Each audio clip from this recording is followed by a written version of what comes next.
Bonjour à toutes et à tous et bienvenue dans votre émission d'information Passe l'info. Bonjour à tous, cette semaine dans l'actualité nationale, nous nous intéresserons à la tournée du parti antisioniste, ensuite nous développerons un sujet sur une décision de justice et enfin notre dernier article sera porté sur une nouvelle loi qui ne plaira pas aux Français. Dans l'actualité internationale, nous vous parlerons de l'accusation lancée par Poutine, puis du nucléaire civil israélien et pour finir, des drones américains sous contrôle. Et après quelques brèves, Votre rubrique, le saviez-vous ? ouvrons dans ce journal avec la tournée nationale du parti antisioniste. Oui, le président du parti antisioniste, Yahya Gouasmi, prépare l'élection présidentielle et les élections législatives de 2012. Il souhaite aller à la rencontre des Français et organise une tournée nationale. Un bus commencera sa tournée à partir du lundi 19 décembre jusqu'au mercredi 21 dans les villes de l'Est de la France. Elle fera escale à Lyon du jeudi 22 au samedi 24, puis à Marseille lundi 26 et mardi 27. Enfin, elle finira sa tournée par Montpellier, Toulouse et Bordeaux du 28 au 30 décembre. Durant cette tournée, le parti antisioniste a accepté qu'une de nos équipes de Passe l'Info puisse suivre cette campagne auprès des Français. Nous espérons pouvoir vous interviewer si vous habitez dans l'une des villes de ce circuit. Justice ou une relaxe a été prononcée. Selon plusieurs sources, la justice a relaxé 12 personnes jugées pour avoir appelé au boycott de produits israéliens lors de 2 rassemblements dans un supermarché dans l'est de la France. Le procureur de la République de Mulhouse avait requis 500 € d'amende pour chacun des prévenus poursuivis pour provocation à la discrimination, à la haine ou à la violence. Maître Rodolphe Kahn, avocat de la LICRA, qui avait notamment déposé plainte, exprime sa déception après la relaxe des prévenus. En juillet, le tribunal correctionnel de Paris avait relaxé une militante de la cause palestinienne jugée pour avoir mis en ligne une vidéo tournée dans un supermarché de la banlieue parisienne appelant au boycott des produits israéliens. Est-ce qu'on mange des produits issus des colonies israéliennes? C'est ça la problématique qui est faite. Et donc il y a un besoin et de transparence et plus généralement de respect des droits de l'homme. Il se trouve que Carrefour est signataire de plusieurs chartes des droits de l'homme. Il faut croire que quand il s'agit de boycotter les produits de la junte birmane, Carrefour joue le jeu et c'est plutôt une bonne chose. Nous, on souhaiterait aussi que par rapport à l'État d'Israël, Carrefour refuse de ramener des marchandises dans ses propres étals ici, puisque la situation qui se passe actuellement à Gaza et de manière plus générale en Palestine exige aujourd'hui un boycott, un désinvestissement et des sanctions à l'égard de l'État d'Israël. C'est la démonstration que nous voulons faire ici, dans ce magasin. Une nouvelle loi à présent qui ne va pas faire plaisir du tout. Elle s'appelle la loi NOM, si je ne m'abuse. En effet, au 1er janvier 2012, la loi NOM, soit la nouvelle organisation du marché de l'électricité, sera mise en application. Le principe de cette loi est simple. Constatant que la concurrence ne fonctionne pas, car plus de 96% des Français restent fidèles à l'opérateur historique EDF, le gouvernement a décidé de la créer artificiellement. De surcroît, en l'absence de prix, en l'absence d'indications sur les conséquences financières de cette loi, il est bien évident que la majorité va faire un chèque en blanc au gouvernement, mais le vrai chèque, ce sont les consommateurs qui le feront, et ce chèque sera très élevé. C'est, en synthèse, Madame la Présidente, les raisons qui nous opposent assez frontalement à ce texte. La loi étant passée dans une relative indifférence à partir du 1er janvier 2011, EDF aura obligation de revendre à ses concurrents jusqu'à 25% de sa production d'électricité.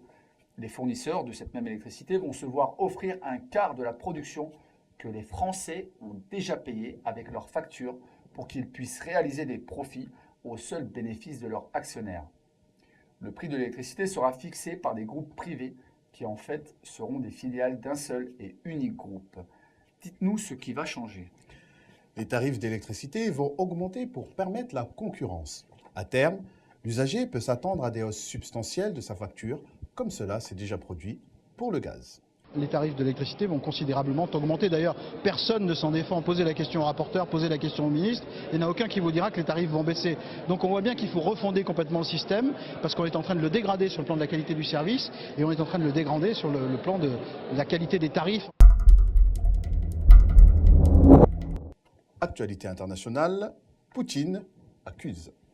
Le Premier ministre russe a accusé la secrétaire d'État américaine Hillary Clinton de provoquer des manifestations en donnant par anticipation une évaluation négative des élections. Ensuite, il a déclaré que les manifestations étaient organisées selon des objectifs égoïstes et un scénario précis impliquant une violation de la loi. Pour terminer, Poutine a accusé l'Occident de mettre en place des organisations internes qui sont soi-disant nationales, mais qui en réalité sont financées par l'étranger et dansent au son de la musique d'un État étranger. Emmanuel Wallerstein, philosophe américain, fait remarquer que l'Occident pratique un certain type de racisme moderne à l'égard de la Russie. La soi-disant supériorité de l'Occident n'est pas annoncée comme raciale ou culturelle, mais comme axiologique, en disant que l'accès au monde civilisé est fermé à la Russie avec les valeurs qui y prévalent. Elle a donné le « là » pour certains activistes d'opposition à l'intérieur du pays. Elle leur a donné un signal. Ils ont entendu ce signal et avec le soutien du département d'État, ils sont entrés en action. Allons du côté du Moyen-Orient et parlons du nucléaire civil israélien. Des rayonnements et des déchets de la centrale nucléaire israélienne, Dimona, mettent en danger la santé des Palestiniens. Selon l'agence de Quds, les rayonnements et les déchets nucléaires produits par la centrale nucléaire Dimona au sud du pays a causé des maladies et surtout des cancers parmi les Palestiniens, ainsi que les employés de cette centrale, dont des dizaines ont perdu la vie jusqu'à présent. On dit que la centrale nucléaire Dimona produit les armes atomiques et la plupart des experts militaires l'ont confirmé. À noter que le régime sioniste n'a pas permis jusqu'à présent aux inspecteurs de l'Agence internationale de l'énergie atomique de visiter ces installations nucléaires. Espionnage à présent, des drones sous contrôle. En effet, la direction israélienne est particulièrement préoccupée par le drone d'espionnage américain RQ-170 capturé par l'Iran. Selon le journal israélien proche de Benjamin Netanyahou, Israël aujourd'hui, cette opération comporte des indices très graves car elle reflète le niveau d'évolution atteint par l'Iran dans le domaine de la guerre électronique. Le journal explique que la capture du drone comme étant un fiasco affreux pour les Américains, sachant qu'il a été saisi sans avoir été détruit et que les Iraniens sont parvenus à le maîtriser et le faire atterrir. Et maintenant, quelques brèves, libération de Salah Hamouri. Selon l'AFP, le franco-palestinien Salah Hamouri doit être libéré par Israël dans le cadre d'un échange de prisonniers palestiniens. D'après la deuxième chaîne de télévision israélienne, aucun membre du Hamas ne figure sur la liste de ce second contingent de 550 détenus palestiniens libérables dimanche, publié par les services pénitentiaires israéliens. Syrie à présent, où des proches du président syrien se livrent. S'exprimant pour le quotidien koweïtien Ar-Rai, des sources proches du président syrien Bachar al-Assad n'ont pas exclu l'éventualité que ceux à qui profite le renversement du régime d'al-Assad aient recours à attenter contre la vie de ce dernier, estimant toutefois que ni l'échec d'une telle tentative, ni sa réalisation ne changera en rien à la ligne de la Syrie, ni n'amènera l'opposition au pouvoir. Économie, bientôt la fin de l'euro. Un article du Wall Street Journal explique que la Banque d'Irlande réfléchit à imprimer ses propres billets et relancer ainsi sa propre monnaie. Certaines sources sur le net rapportent également que la Banque de Grèce frapperait secrètement des drachmes, la monnaie officielle grecque, avant l'adoption de l'euro. Allons en Angleterre avec une hausse de la prostitution. Oui, malheureusement, selon le collectif anglais de la prostitution, les étudiantes britanniques se tournent vers cette pratique pour financer leurs études. Le nombre de personnes a plus que doublé ces 12 derniers mois. À Reuters, l'une des responsables du collectif déclare « Le gouvernement sait que les réductions budgétaires, les mesures d'austérité et les suppressions des bourses aggraveront la pauvreté des femmes. » Et notre brève insolite, la guerre du chewing-gum. Alors là, nous avons une petite note écologique. 15 000 chewing-gums sont jetés chaque jour à Rome sur le sol, sur les murs et même sur les monuments historiques, ainsi que les sites archéologiques. Le chewing-gum est très polluant. Il met 5 ans à se dégrader de lui-même. En outre, chaque intervention pour retirer un chewing-gum coûte 1 € à la société municipale de nettoyage, ce qui signifie environ 5,5 millions d'euros par an. La municipalité de Rome a donc décidé de réagir et a lancé, mardi 13 décembre, une opération de nettoyage localisée uniquement dans le centre historique de la capitale. Et maintenant, nous vous laissons avec votre rubrique Le saviez-vous, présentée par Sandrine. Bonjour, c'est un plaisir comme à chaque semaine de vous retrouver dans votre rubrique Le saviez-vous. D'ailleurs, le saviez-vous? que depuis plusieurs semaines, le déplacement de forces militaires en Méditerranée et aux frontières de la Syrie et de l'Iran inquiète certains observateurs militaires.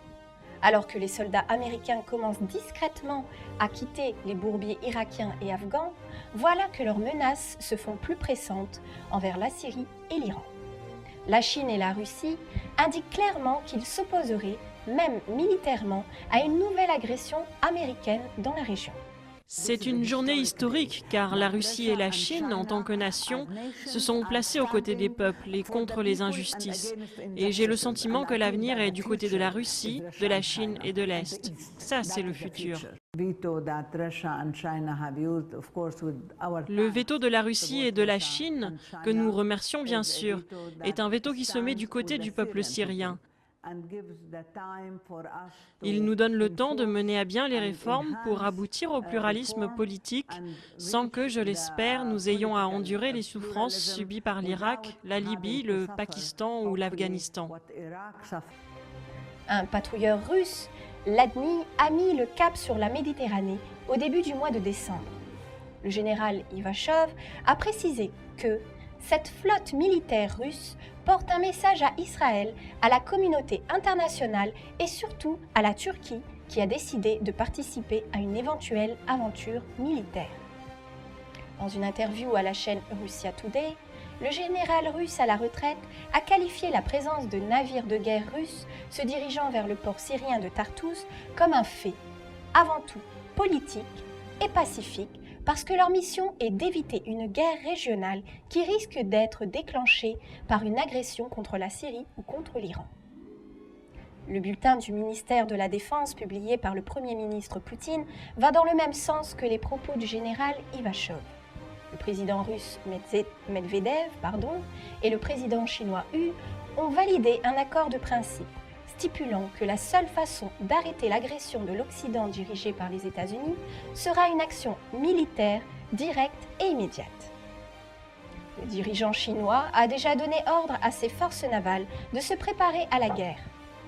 La semaine dernière, le général Zhang Zhaozhong a averti que la Chine n'hésiterait pas à protéger l'Iran, même s'il faut déclencher une troisième guerre mondiale.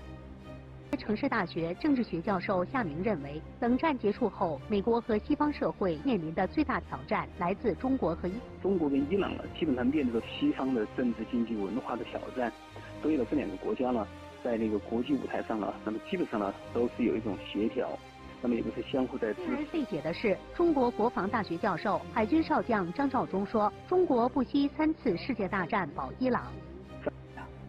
De son côté, le général russe Nikolai Makarov a déclaré que ce conflit pouvait évoluer vers une guerre à grande échelle, incluant l'utilisation d'armes nucléaires. Ces tensions font suite à l'agression subie par l'ambassadeur de Russie, Vladimir Titorenko, et 2 de ses adjoints. De retour de Syrie, ils ont été agressés par les forces de sécurité du Qatar, soutenues par la CIA et des agents du MI6 britannique. Ces derniers ont tenté de s'emparer d'une valise diplomatique contenant des informations recueillies par les services de renseignement syriens et portant sur la préparation d'une invasion de la Syrie et de l'Iran par les États-Unis. Pour comprendre ce qui pousse les États-Unis et ses alliés occidentaux à mener une guerre, un célèbre journaliste d'investigation américain, Greg Hunter, a enquêté. Il apparaît que les systèmes économiques occidentaux croulent sous le poids de plus de 100 000 milliards de dollars de dettes qu'ils ne sont pas en mesure de rembourser. Jamais dans l'histoire, le monde n'a été aussi proche du chaos financier et de la guerre nucléaire en même temps. La situation géopolitique que nous traversons risque d'entraîner toute l'humanité dans une guerre qui pourrait vite devenir incontrôlable. Le parti antisioniste appelle les citoyens à rester conscients et vigilants de ce fait, et ceci afin de promouvoir la paix, la solidarité et l'amitié entre les peuples. En début d'émission, nous vous parlions de la tournée de M. Guasmi dans toute la France pour les élections présidentielles et législatives. L'équipe de Passe l'Info a été conviée à couvrir cet événement. Par conséquent, le journal Passe l'Info reprendra le 7 janvier. En attendant, durant chaque étape des Passe l'Info interviews, ainsi que des reportages et des chroniques seront diffusés depuis le bus du président du parti antisioniste. C'est la fin de ce numéro. Merci de votre fidélité. N'oubliez pas de nous suivre tout au long de nos éditions spéciales consacrées à la tournée du bus de M. Guasmi. À présent, votre rubrique Vox Populi. Et surtout, n'oubliez pas, Passez l'info. l'info. On vit dans un monde complètement loufoque et tout ce qu'on peut faire face à ça, c'est être inclus par les médias au niveau d'une attraction, un petit peu comme le petit village que vous voyez à côté. Alors moi je sais pas, j'étais venu ici pour avoir une tente pour faire des assemblées, qu'on puisse discuter et avoir des logements pour les gens. Là ils sont tout montés, j'espère qu'ils vont pas démonter la chose. Bah, je sais pas si ça a été prévu, hein, moi je... Malheureusement, je ne crois pas que ça a été prévu. Ah bon? Pourquoi on est venu ici alors pour occuper la défense? À votre avis? Il y a des choses pour s'indigner, il y a des gens qui meurent, il y a des gens qui crèvent de faim, il y a des gens qui sont qui pourraient faire quelque chose mais qui sont complètement canalisés par un dispositif de contrôle des foules dont les médias font partie, dont les partis politiques, les syndicats et les associations font partie, en distribuant des solutions qui ne sont pas des solutions durables mais qui sont juste des segments. On se donne bonne conscience, on essaye de faire des choses mais on n'attaque pas les problèmes à leurs racines, à mon sens. Parce que je suis sûr que tout le monde, dans son cœur, a la solution. On mettrait des gens un peu plus sensés à la tête aux commandes. Ils feraient des choses un peu moins idiotes que ce qui se fait actuellement.